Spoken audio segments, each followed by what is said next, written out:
So thank you all for coming. I want to cover a variety of different topics today. First, I want to do a brief introduction. You already know about me and my company, so I'm not going to bore you with that again. Second one is to go into three different pieces. One is process. The second one is what I'm calling show and tell. I want to show a variety of different examples. And the third is best practices. And I'd really like this more to be an engaging conversation as opposed to me just talking at you. So the only ground rule for me is hopefully you won't be bored.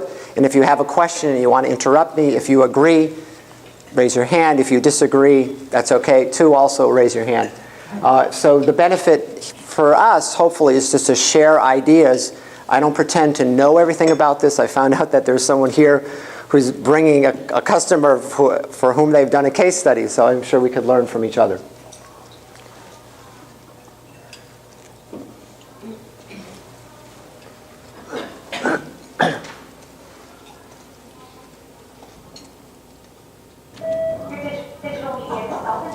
Thank you, Tina. Hey, Richard. Oh, say that stupid thing you said to me earlier. Measuring ROI on social media is a myth. Yeah, that's it. Maybe you can measure ROI on social media. I think you can measure ROI on social media. You can definitely measure ROI on social media. Huh. Reactions? Ouch. Pardon? Sounds like Gibbs and DeNozo. Gibbs and DeNozo. I don't know who that is. NCIS. Okay. All right. What do people think of that? Absolutely, you can measure ROI. And you didn't even have to get slapped 3 or 4 times to figure that out. Not once, I just have to watch it work. It's impressive. Strangely enough, that's one of the first videos that comes up when you go to YouTube and you Google customer success stories. The reason why I started with that is because, as we see as we go along through the presentation, one of the first elements to me of a successful success story is telling a good story. Now, you can evaluate whether that's an effective way to do it or not, but it makes an impact. It tells a story, and I think it tells a story in 30-odd seconds. So what are the stages in the process that we use at TRA360 in creating customer success stories? The first one is to obtain what we call a client brief. I talk best when I move as opposed to stand. So a client brief for us can take many different forms. We've done a lot of work with RIM, rebranded recently formally as BlackBerry. RIM's client briefs to us are a minimum of 16 pages. Sometimes there's 32 pages of client brief. Standard 8.5 by 11 pages, thousands and thousands of words about everything you could possibly imagine related to how we, as a service provider to BlackBerry, are to provide a customer success story to RIM. We've also gotten client briefs that are simple emails. Interview Jane Doe, who is the VP of Security at Bank of America, and find out how they use our solution in their business. Full stop. We then have to create everything from that one-line email. So there's everything from thousands of words to a one-line description. Or it might be a phone conversation. It could be a conference call. It could be a one-on-one phone call. So in the client brief, you, as the communicator, have to ask questions of the client. You have to find out who is the target audience. You have to find out who is the demographic, who is going to be reading this work product, whatever information you can get from them, because that is essentially what you're starting with in creating your customer success story. As communicators, we know that among the most important tasks that we have up front is to identify the target audience. If we're doing a customer success story, are we writing for the C-level suite? Are we writing for business decision makers? Are we writing for security wonks? Are we writing for people in IT? And we all know, I think, the standard ways of doing that. It's what we live and breathe to do. But the challenge in a customer success story is typically you don't have a lot of time to tell that story. So you have to ask a number of leading questions to be able to elicit from your client who the target audience is. In our experience, the worst approach is if someone says, well, we need it for the C-suite and we need it for people who are implementing. I see somebody nodding. So has that happened to you? So how do you deal with that? How do you do? You have to target the message appropriately and pick your battles. So how do you target the message appropriately if you have two audiences that have very, very different needs? What do you say to your client? I say no. Good. And you say no, and then what do you say? And then we re-strategize. How do we reach the primary objective of the communication vehicle that we're preparing, and then how do we take care of the other group? That's great. So that's what we do too. If someone says, we need this for people who have never seen a data encryption solution, and Jane Doe, who's the VP of Security, who is implementing an enterprise solution across 3 continents for 25,000 people, we immediately say, cannot do it. Not possible. What can we do? We can't, just one second, we can create 2 customer success stories. Yeah, go ahead. Yes, an observation, I think I see where you're going, starting to go with this, but my observation is, wouldn't you want to clarify your target audience before you get the client brief and do the research? Because I would think you would want to get the research and your clients to fit what your target audience is in the first place. Great question. And the answer from experiences is typically our clients haven't thought about target audience. Typically our clients, and we work with anyone from small and medium businesses up to the Global 500, don't have a sense of target audience. They say, Dave has a company that produces collaboration software. Congratulations. We want you to profile Dave, period. They've not thought about how target audience expands out from Dave. They just think, Dave's a cool guy. Dave is an important customer, congratulations, of ours. He's managing 25,000 users across the world. He's an important guy. We need to be talking about Dave. So you're absolutely right, but our experience is the order is flipped. We then go into the next step, which is to frame our approach and to conduct the actual research. Again, in the case of someone like BlackBerry, you get a 16-page brief. There's not much more research to do. They presented you with most of the research. We then, click a few URLs, do some reading, but we don't have to do much original research. A small to medium business that has a marketing department of 3 people is relying upon us to be the communications experts and to go out and do original research on their behalf and present findings to them. We did 2 large case studies as part of an overall effort with a small software company outside Toronto. The first week and a half of the project was doing research in 2 federal regulations, one in the United States and one in Canada, about which they knew very little. And our first deliverables back to them were Acrobat portfolios that presented our findings. And then once we laid the groundwork with that research, we created white papers and customer success stories and blog posts and all this kind of stuff. Next one. Now the tire meets the proverbial road. You have to interview the customer. How does that happen? In the old days, maybe you get in your car, you get in a plane, you go and talk to somebody. That doesn't happen anymore, unless you're local to each other. So our customers' interviews typically take the form of phone calls, Skype calls, any way that we can capture the information. We also record everything. Everybody, I'm sure, in the room knows that FCC requires you to say, can we record this? So that's the very first question that we ask. Jane, thank you very much. Steve introduced us.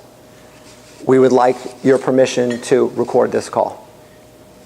Some people forget and maybe do it at the end of the call, or maybe forget and do it after the fact.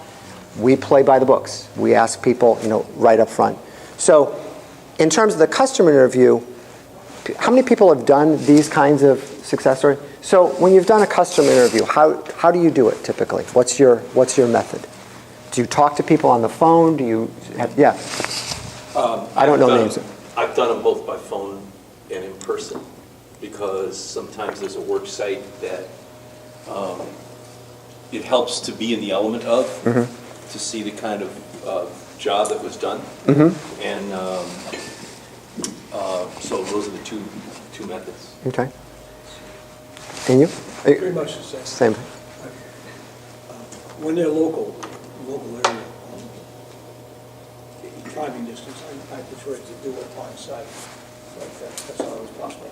Right. So I think there's a different dynamic, right? If you're talking to somebody like this, whereas you're talking to somebody. So if we're at a distance, and we do most of our work at a distance, we will ask someone if we can do it, if they have the technology and if they're able to do it. Excuse me, a company might have the technology, but they might say our practice is we don't allow video calls. Or somebody might be in an office setting that's not conducive for an interview with Skype, for example. We would prefer to do it that way because we can get more by interacting with someone, but if not, we'll use a phone call. Go ahead.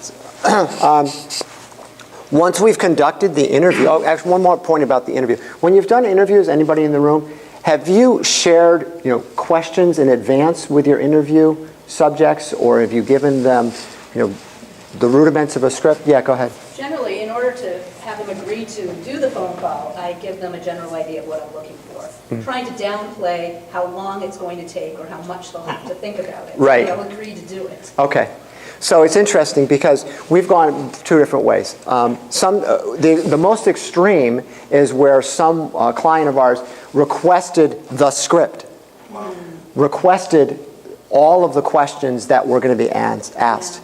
And I just said, I'm sorry, we can't do that. It's just not possible because we don't know. It's a conversation. You never know entering a conversation where it's going to end up. So what we did in that case, and this was no surprise, hopefully, in lawyers in the audience, it was legal. Legal wanted to make sure that the company was being protected. So what we did in that case is we said there are going to be categories of questions. These are the kinds of questions that we may ask in that category. We don't know which of them we're going to ask, and we can't say that all of the questions that we are going to ask are in these buckets. Is that acceptable? Unfortunately, it was. If it weren't acceptable, we would have probably not been able to do the success story. The other strategy is exactly what you propose, that you just say these are the general kinds of topics that are going to be discussed. And sometimes people just want to go into it essentially cold turkey. And it's also been the case a couple of times where somebody says, and who are you again? Where are you, where are you calling from? And then you're saying, whoa, okay, now we have to completely start from scratch. But we do that. Yeah, go ahead, Cheryl. I've had some, this is going to sound weird, where I could not interview the customer. What I had to do is I had to interview my client who had the customer. And it gets really difficult because it's really hard to get a good feel for what you should include in the case study. And we've had to go back and forth more that way than if I'd just been able to talk to the customer directly. I'm nodding because that's also happened to us. And it's frustrating, right? It's very frustrating. It's very frustrating. It's very time consuming. And I don't know about how it worked out for you. I think I gave us maybe a B- grade on that case study because it didn't work out. Well, actually what happened in this case is for a client in Connecticut, a small company, they wound up not finishing the case study because they had a restructure and the person was laid off.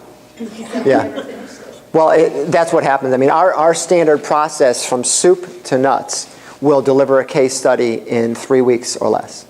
And in that particular case study, it took 6 months. Whoa. It was completely flabbergasting. So we have our, what I call draft work product. We have our draft of a case study, a one-pager. It could be in Word format. It could be in design. It could be, doesn't matter. It could be a video. We deliver the work product to our client and to legal. And the reason why we have legal included is because we want to get legal involved as soon as possible. If our client has done his or her job correctly, they've already gone to legal and say, we're in the process of creating a customer success story, and it will be coming to you on X date, and this is the kind of review you need to do by a certain time for us to stay on schedule. Again, working with a lot of small businesses, they're not prepared for that. So we have to guide them through that process. Legal could take the form of reviewing copyright and trademarks, or it could be an extensive legal review. In our experience, the larger the organization, the more time-consuming the legal review. And I think as communicators, we know that for anything that we do. It takes a long time. Yes? I've had a situation where I'm required to send a release form to the customer before we even start the conversation. And it gives my client so many rights over the content that sometimes it just stops the conversation right there. It does. And I wonder if you have any suggestions on ways to finesse that process to actually finish the case study. Well, yeah, that's a really good question. And we've also had to do those kind of release forms. So typically what we will do is we will then say to the customer, what do you want rights to? And someone says, we want rights to the content. I say, what does that mean? Does that mean you want rights to the content because you want to repurpose it on your website? If that's the case, it's generally easy to go back to our customer and say, they want rights to the video. They want rights to the PDF. So you can grant them worldwide royalty-free rights to the content. That shouldn't be a big deal. However, if they say we want rights to the content because we want to reuse it as opposed to repurpose it, we want to reuse it. So if we shoot a 25-minute video that we parse into 90 seconds of customer success story, but they want rights to those other 28 plus minutes so they can do whatever they want with it, that could be a deal breaker. That could be a deal breaker. So my experience, I started in publishing. And one of the jobs that I had to do as an editorial assistant was permissions, right? So one of the things you'd have to find out first is who owns this particular item, whatever the item is, and what are you going to do with it? So it's never been the case that we haven't been able to successfully negotiate the completion, but I could see how it would stop in the water. You're welcome. Integrating feedback from the client in legal, again, we're all communicators, we don't have to talk about that very much. And then obtaining the customer approval. I've done a presentation, nothing like this, but similar enough to it, where there's the line item number 8, and people say, why are you not getting customer feedback as opposed to customer approval? Our experience is if you look for customer feedback, our client is our client. The customer is not our client. So we're not looking necessarily for feedback from the customer. We're looking for the customer to approve the content. So when we say, you experienced a 27% ROI by implementing this solution, we want to make sure that it's in fact 27%, that we heard that correctly. Or when we watched the video, it wasn't 17% or it wasn't 37%. So we set expectations with the customer up front. When you do your review, it's for technical accuracy. If we're including a quotable quote, did we quote you accurately? We're not looking for you to tell us how to tell the story. Yes? A question. Do you ask for their approval up front? And the reason I asked for this is because I also had another client where I actually spent a week writing a case study. It was a great case study, and we couldn't use it because the customer had a policy that no case studies would be published about them, and my client didn't check. I'm nodding again, Cheryl, because we've been in the business for a while. I know Cheryl. Other people can identify themselves up front, so I'm not looking at people without names. Yes, and what we do to protect ourselves as a company is our statements of work essentially say, you're going to pay us whether or not the customer approves. Because that exact same thing happened to us. We wrote a fabulous case study, and the customer did the interview, never said at the beginning that this was off limits. We completed our whole process. We come to customer approval, and John Doe says, "Oh, we can't. You can't publish this." What do you mean? You can't publish it? How is this possible? Oh, our company name could never be used in that way. You could never quote me. I was completely staggered. I said, well, thank you very much for letting us know, and we'll get back to you. Called our client and said, how can this be? How can it? And she this is God honest truth, she said, I didn't know that. Well, then how could you even have indicated that Jane Doe was the subject for a customer success story had you not gotten her approval in advance? Completely. So we wrote this fabulous, it never got published. Never got published. Excellent. And then delivering the final work product. I call it work product because as we see when we get into the examples, work product could take a variety of different forms. Next. Yeah, go ahead. I had a situation like that, and very similar. I'll try. The case study was on a law firm. Okay. I know lots of lawyers. It's okay. I should tell you something.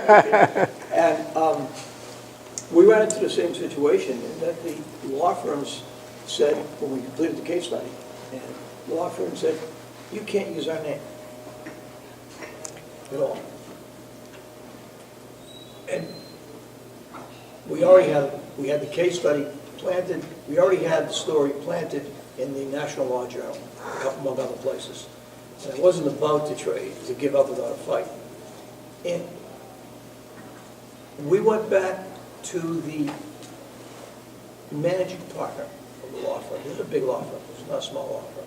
We went back to the managing partner and we laid the whole thing out and said, you know, is there anything in this story that you want us to delete or change?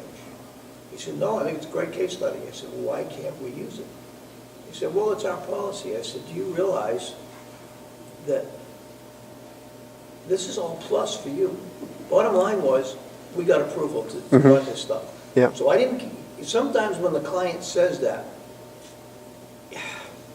you have to know who you're dealing with at the client's base. Right. And you sometimes can turn that around. Not always, I admit. Yeah, you can't turn around. Someone once used the phrase to me, you can't unring the bell.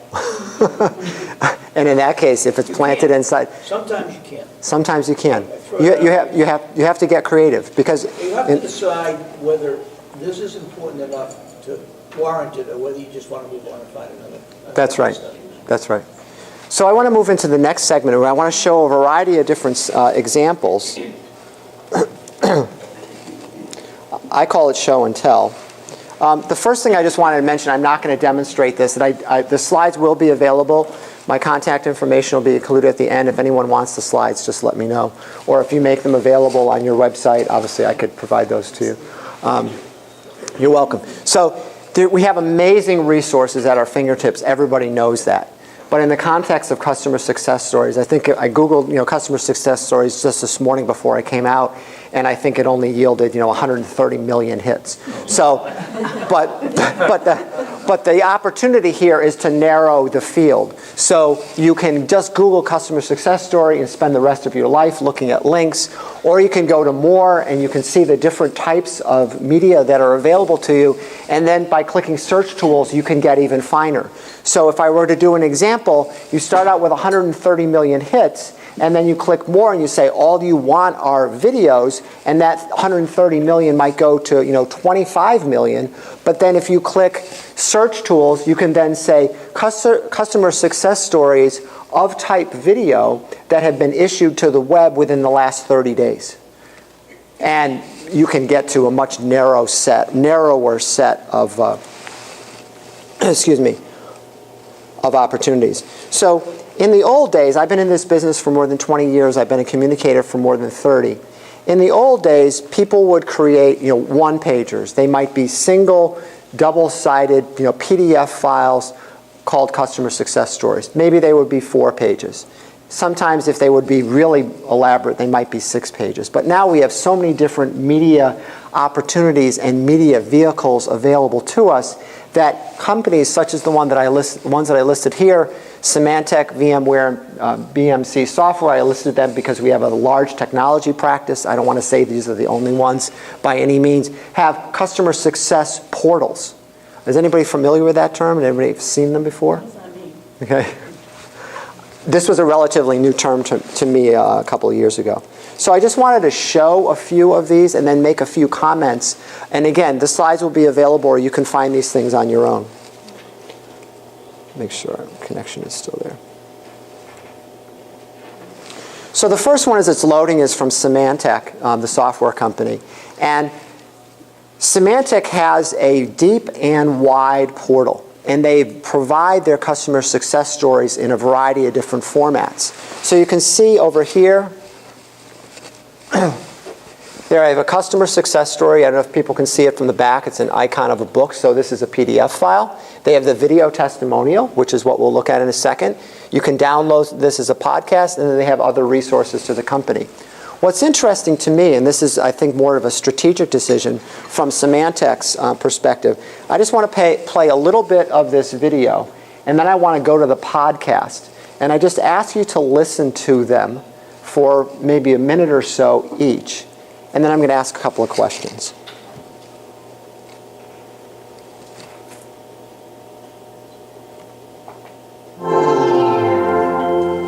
We've moved into virtualization, and we've moved into using Symantec technologies to provide us with better abilities to maintain the confidentiality, integrity, and availability of our IT systems. We found that our data center has grown over time. Whoops. Come on, connection. Yeah, still running. Sorry?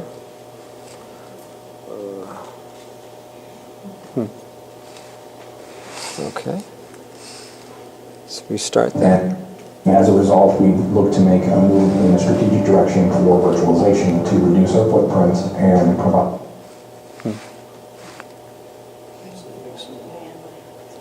Yeah, it's a bandwidth issue, which we didn't have a short time ago. Increased efficiency in our organization. We use backup exec in our environment to help us secure our late. Okay, so that's enough of that. Let me go to the podcast just to see something else. I always say technology is great when it works.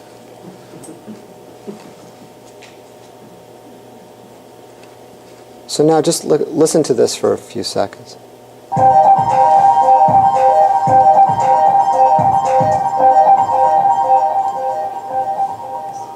Welcome to another Symantec Executive Spotlight podcast. I'm your host, Patrick Spencer, Editor-in-Chief and Publisher for CO Digest, Symantec's quarterly publication containing analysis and strategies for senior and C-level IT professionals around the globe. Joining me for the following podcast was Keith Doomling, the Information Security Officer at Lake Health. Lake Health is a private, not-for-profit leader in community health care in Northeast Ohio. Founded in 1902, Lake Health's network includes 600 dynamic visits. Okay, so comments. You've got a video and you have a podcast. Dave. Well, with the video, they were able to go straight to what the issue was, which was security. Absolutely. Absolutely. As opposed to having to give the whole background and so on and so forth, because you saw a logo, you saw a building, you knew what they were. Exactly. Can you scroll down to the bottom of the Absolutely. My mouse. Did you want to see something in particular? Well, I'm really curious, and this plays off of what you were just saying, you're getting to the point. And the question that I have is, it's curious to me that Symantec doesn't really focus on call to action in what we're looking at here, either on that portal page or even on the specs page. Absolutely. And as you anticipated, the best practices. So I think best practice number 7 is call to action. If we were to watch the entire video here for Lake Health, it's a promotional piece about them using some Symantec product. I can't remember which one it is, but there's no call to action. And even here, if we notice that the podcast, I'm a writer at heart, but I'm also a numbers guy. The podcast is 21 minutes, and the video is 2.5 minutes. So what does that tell me? What that tells me is they started out, Symantec, or if some service provider did this for them, they started out with the macro. They most likely did this as they did a professional quality video. Maybe they just use a handheld with HD, I'm not sure. But they started out with a long piece and then eventually segmented it, or maybe they did it as 2 different pieces. Maybe they did the podcast, the guy who introduced this series did the podcast as one track, and as a separate deliverable, they did the video. I'm not really sure. Yes? My guess is Lake Health wanted them to do something, was agreed to do something as long as it was promotional for them. So they got something out of it. That's right. That's probably the case. That's probably the case that Lake Health said, yes, we'll be your willing subjects. How do you want to do this? My guess also is the investment of time here was probably significant. My guess is that if we schedule a phone call, this may have been a taped phone call of start to finish 21 minutes, right? But to shoot the video that they eventually packaged into 2.5 or 3 minutes, I would guess you was probably half a day. Yes? Does it take you off track if we talk about call to action and this kind of? Yes, reserve that to the last, okay? So I'll make sure that we get to that. I'm going to go back to another example.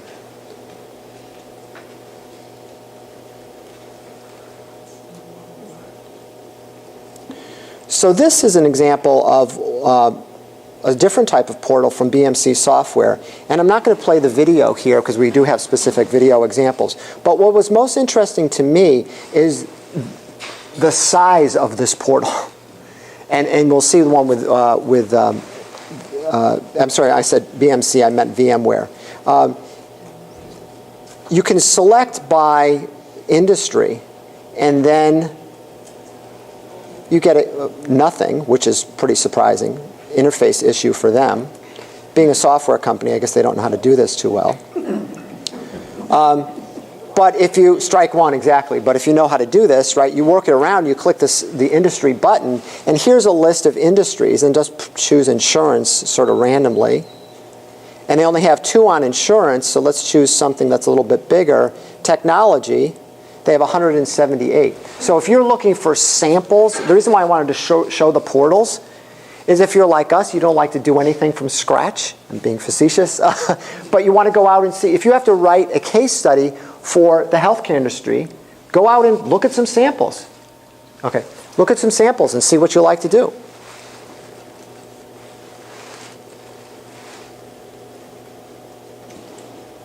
And then, whoops, sorry. Got lost a little bit.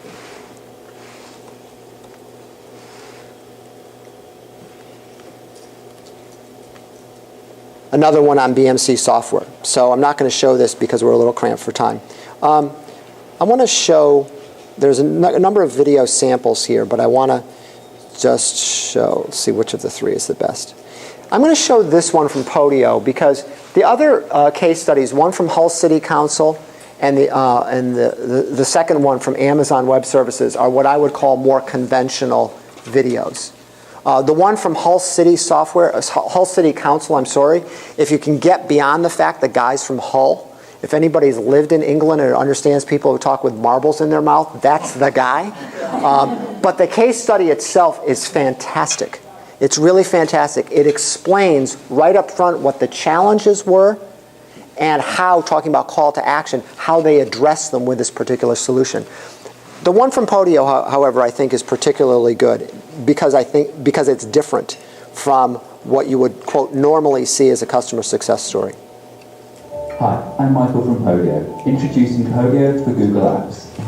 Now available in the Google Apps Marketplace. I caught up with a beta tester, author and speaker Alexander Kjellborg, and asked him, how's it been working out for you? I love it. I gotta say I love it. There are a couple of things that it does for me that I think are really good. And one of them is it helps me avoid one of the huge mistakes that a lot of people make, which is that they sort of have 2 to-do lists, 2 task lists. One is your actual to-do list in Podio, say, where I have mine. But then you also have all your emails in your inbox. Okay, and that's sort of a separate, you need to respond to all of these, the reminders and stuff you need to do. And what I can now do, which is really cool, I'm just saying I can take that email, I can transform it into a task in Podio. So how is that case study, customer success story different from some of the others we've seen? Do people like it, dislike it? Do you think it's different, or do you think it's the same as the others? Yeah. It goes right to the heart of the problem. Mm-hmm. I mean, there's none of the front-loading puff. Yeah. Right. This is how I use it. Yeah, Gene, you think the same? Yeah, I mean, it goes right to the heart of the matter. There's none of that fluff, up front. And it's conversational. It's 2 guys sitting on a couch, literally. I mean, you can't get much more immediate than that. And I like the fact that it's not polished. Right. I think that this piece is most likely targeted to software developers. So again, it gets back to what we talked about at the beginning, target audience. If I'm a software developer and I have something that's nice and neat and clean and proper and polished, as a software developer, and we work with a lot of them, they're going to say, I don't trust it. It's too slick, right? I think also too, Tim, Yeah. the way that the two gentlemen are dressed, I mean, right away, you would relate to them if that is the type of business that you're in, because they're not dressed up, they're dressed as they are to do Exactly. business. In the same way, if you were talking to people in the C-suite and there were two guys sitting on a couch dressed informally, they'd say, I'm not in a suit, I don't trust you. Right. So exactly. It all plays into the same thing. So the last thing I want to do is just share, yes. But it just occurs to me that the target audience for this is everybody. They made a choice to use those people. They did make a choice. So that's defaulting to a common denominator, right? Right. Everybody is occasionally looking like that, but not everybody is occasionally wearing a $500 suit. And it's interesting, I didn't think about it that way, but it's interesting. It sort of democratized the whole solution by saying that these guys, you can relate to these guys, right? And that Google is taking over the world, right? So the fact that here it is with Google, everybody's going to be using the application. So, can you go back to this? In terms of best practices, and if you read the blog post, then this is new news for you. If you didn't read the blog post, old news for you if you didn't read the blog post that accompanied the presentation. Hopefully this is new. So how do we put a wrapper around the talk? And I appreciate the interruptions, and I appreciate the questions and the observations. The first most important piece is to tell a good story. At the end of the day, if your customer success story is delivered in whatever format it's delivered in, and you're not telling a good story, then people don't care. When I was in 8th grade, my English teacher's name was Mr. Goldberg. And Mr. Goldberg, no matter what paper you wrote and how good it was, on the back of every last page would write in large red marker 2 words, "So what?" ? And you had to answer the so what question. And if you didn't, and you were done for. You might get an A- on that paper, or you might get a C- on that paper. You always got the so what, because he wanted to push us all the time to think about what we were doing. So we have to tell a good story. You have to ask good questions up front. If you're not asking good questions of your customer or of the customer, you're not going to get a good story. So it gets back to being prepared, doing your homework, doing your research, thinking about the target audience. Everybody knows Tim Russert, who died recently. Tim Russert's mantra when he interviewed people was to know more about them than they knew about themselves before he interviewed them. We have to name a real company. You can't talk about a global, whatever number Symantec is, a global software company. You have to name Symantec. And it gets back to a point that was mentioned earlier by Cheryl. If you can't get approval to use the customer name, then I would say push as hard as you can to get that customer to be named, or step away. If we tell a success story about a global financial institution versus American Express, you can see the quality and the value of the story. We have to quote people, we have to quote real people, and we have to quote real people accurately. And we have to make sure that we're doing all of that up front. Because if we put out a quotable quote and it hasn't been reviewed and approved by the customer, as we know, backtracking from there can become a real nightmare. We want to be creative, so we don't have to think in the narrow confines of a 2-page, 1-pager, business solutions, business challenges, ROI. Push the customer. Have you ever thought about doing a series of video casts? Oh no, they're too expensive. We could never do those. Well, we've got a digital camera back here. Digital camera costs $500. Set it on a tripod, interview somebody. We've got cheap desktop editing software on the back end. No, I'm sorry, there are no more barriers to entry. Give me another excuse. It's not expensive. It's not expensive. So push clients to think about other ideas beyond their traditional form. It doesn't mean they're going to be receptive. Just yesterday, I was in Chicago talking with a prospective customer about a variety of different marketing opportunities and pushed the video cast and got completely slapped in the face for it. Because they didn't, and it really came down to, the reason why we don't want to do it is because we've never done it before. Well, that to me is a horrible solution to not do something. But that's essentially where it came down to. We need to demonstrate ROI in the case study, right? It's just not a good story. You have to demonstrate, why you're doing it. And the last one is the call to action. The call to action has to be clear. It doesn't have to be in the 5 seconds of a video. It doesn't have to be in the first 10 words of a traditional one-pager. But you have to make the call to action clear and understandable. Yes, go ahead. Just a question about the real quotes. Aside from the literalness of the remark that you're quoting, does that also presume you're using the individual's name who made that statement? Yes. So you have to it gets back to the earlier comment about the release. In the release form that we have, we make it very clear that we are going to use your name and we are going to quote you with your company name and your job title associated with it. Is that acceptable? If it's not acceptable, then we have an issue.